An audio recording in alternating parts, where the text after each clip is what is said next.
পৃথিবীর সবচেয়ে পর্দাশীল মহিলা কে? মহিলা আমরা তো ছেলেদের অপশন দিলে ভালো হয় ভাই। এটা অপশন দিবেন? হ্যাঁ।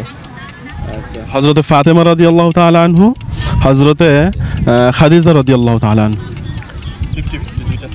আচ্ছা, আমাদের প্রিয় নবী হযরত মুহাম্মদ সাল্লাল্লাহু আলাইহি সাল্লামের মেয়ে ফাতেমা। জি, শিওর। কারণ উনি হচ্ছে গিয়ে মৃত্যুর পরে বলছিল যে আমাকে, আমি যখন মারা যাব ওই সময় যেন আমাকে তোমরা যে কয়জন থাকো সেই কয়জন মিলেই জানাজা দিয়ে দিবে। আমার শরীর যেন অনুভব করতে না পারে যে কত বড় ছিলাম আমি, আমার দেহের গঠনটা কিরকম ছিল।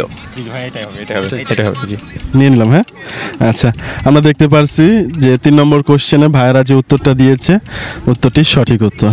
জি, আপনাদেরকে অনেক ধন্যবাদ ভাইয়া আমাদের এই অনুষ্ঠানে অংশগ্রহণ করার জন্য। সবচেয়ে বেশি ইমানি শক্তি ছিল কার স্ত্রীর? সবচেয়ে বেশি ইমানি শক্তি ছিল কার স্ত্রীর?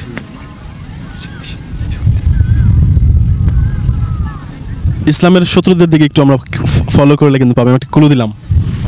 ওমরের স্ত্রী।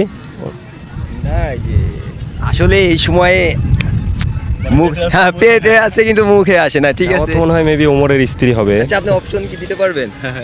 অপশন অবশ্যই পাবেন। আপনি অপশন দিতে পারেন। আচ্ছা, অপশন হচ্ছে নমরুদের স্ত্রী, ফেরাউনের স্ত্রী, আবু জাহেলের স্ত্রী। নমরুদের স্ত্রী। জি। আচ্ছা, নমরুদের স্ত্রী।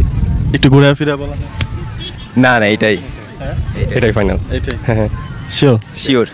একটু এক্সচেঞ্জ করা যায় না, এটাই শিওর ভাইয়া, শিওর।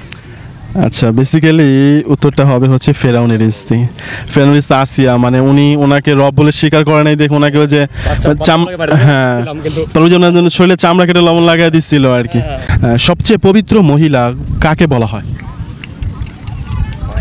মা আয়েশাকে। হ্যাঁ, জি।